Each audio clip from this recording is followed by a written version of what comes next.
हरिओम तत्सत. जसा साखरेचा गुणधर्म गोडी, तसा परमपूज्य बाबांचा गुणधर्म सांगायचा म्हटले तर प्रीती हाच सांगता येईल. अगदी निरपेक्ष प्रेमासाठी प्रेम असेच त्यांचे स्वरूप होते. बाबांना त्यांच्या अवतीभवती सतत माणसे लागत. माणसे नसली तर ते अस्वस्थ होत असत. केवळ शिष्यांची आध्यात्मिक प्रगती व्हायला हवी असेल तर गुरु शिष्य संपर्क अधिकाधिक असला पाहिजे, या उद्देशाने त्यांचे लाखो किलोमीटर भ्रमण झाले आहे.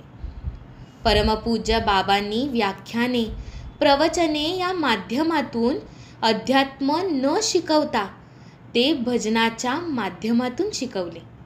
मी डॉक्टर कुंदा आठवले आज तुम्हाला मी अनुभवलेले भक्तराज महाराज आणि त्यांच्या काही अनुभूती कथन करते.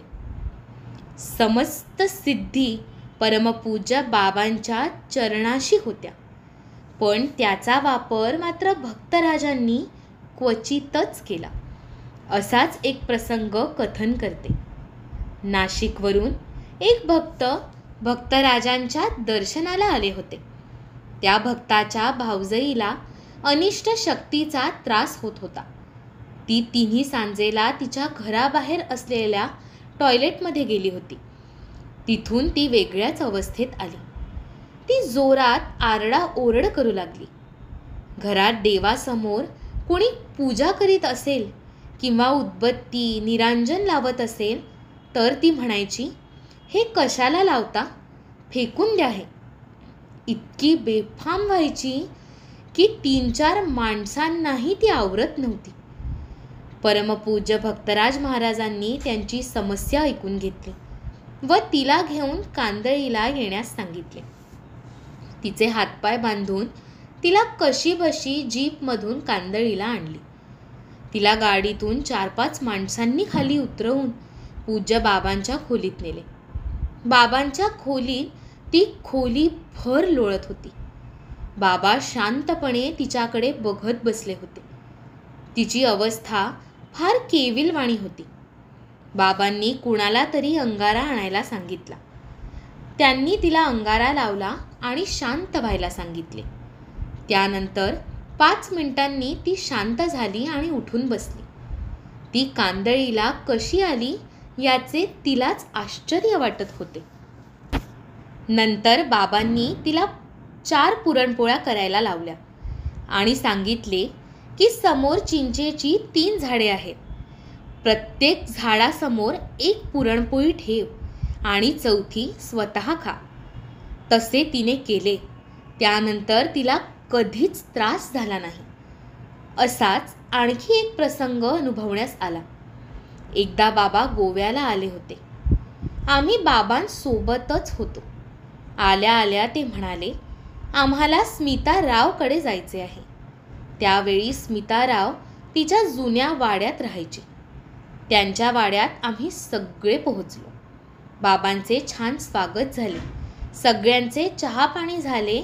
नंतर बाबा म्हणाले, आज मी इथे मुक्काम करणार आणि तू इथे थांबू नकोस. तू तुझ्या माहेरी जा, आईला भेट. मला त्यावेळी थोडेसे वाईट वाटले. सगळे तिथे थांबणार, मी एकटीच राहणार. पण दुसऱ्या दिवशी जे काही सगळ्यांकडून ऐकले ते ऐकून आश्चर्य वाटले. कारण त्या वाड्यात भुताटकीचा प्रकार होता. त्या रात्री कुणालाच झोप लागली नव्हती. कसले तरी भयंकर आवाज येत होते. बाबांच्या लक्षात हा प्रकार आला होता म्हणून मुद्दाम ते तिथे थांबले होते आणि मी घाबरेल म्हणून त्यांनी मला माझ्या माहेरी रवाना केले. त्यानंतर मात्र स्मितारावच्या सगळ्या समस्या मार्गाला लागल्या. ज्या घरात बाबा थांबले होते ते घर विकल्या गेले.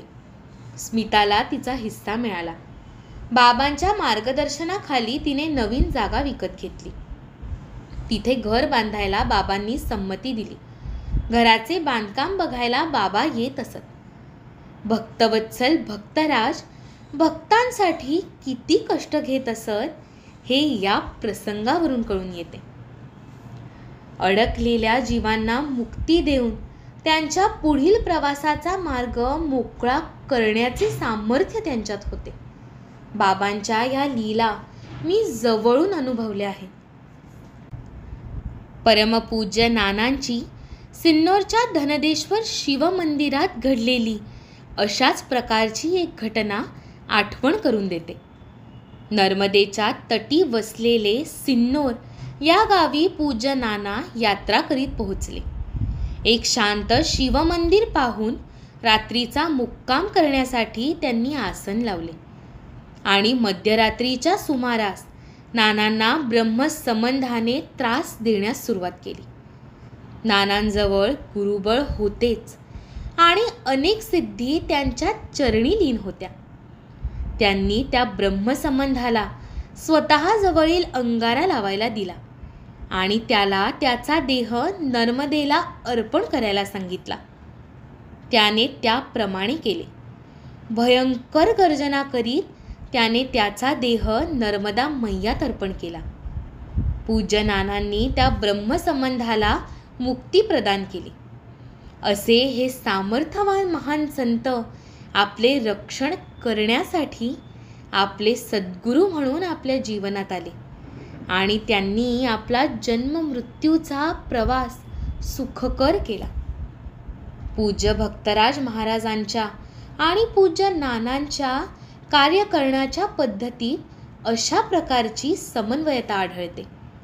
ज्याप्रमाणे दत्तस्वरूप नानांसमोर कुठलाही दुरात्मा ब्रह्मसंबंध टिकत नसे, तसेच भक्तराजांना देखील हे जीव थरथर कापत असे. साईनामाचा डांगोरा दश दिशांमध्ये पिटण्यासाठी भक्तराजांचा जन्म होता. हरिहर नामाने हरिहर ऐक्याच्या प्रतीतीच्या ज्योती हृदयात लावण्यासाठी त्यांचा अवतार घडलेला होता. श्री सद्गुरू हे एक कालातीत, शाश्वत, चैतन्य घन व अखंड ऐक्य स्वरूप असे अकारण करुण वत्सल तत्व असते. अनंत स्वरूपातून, अनंत नामातून ते युगानुयुगापासून अभिव्यक्त होत राहिले आहे.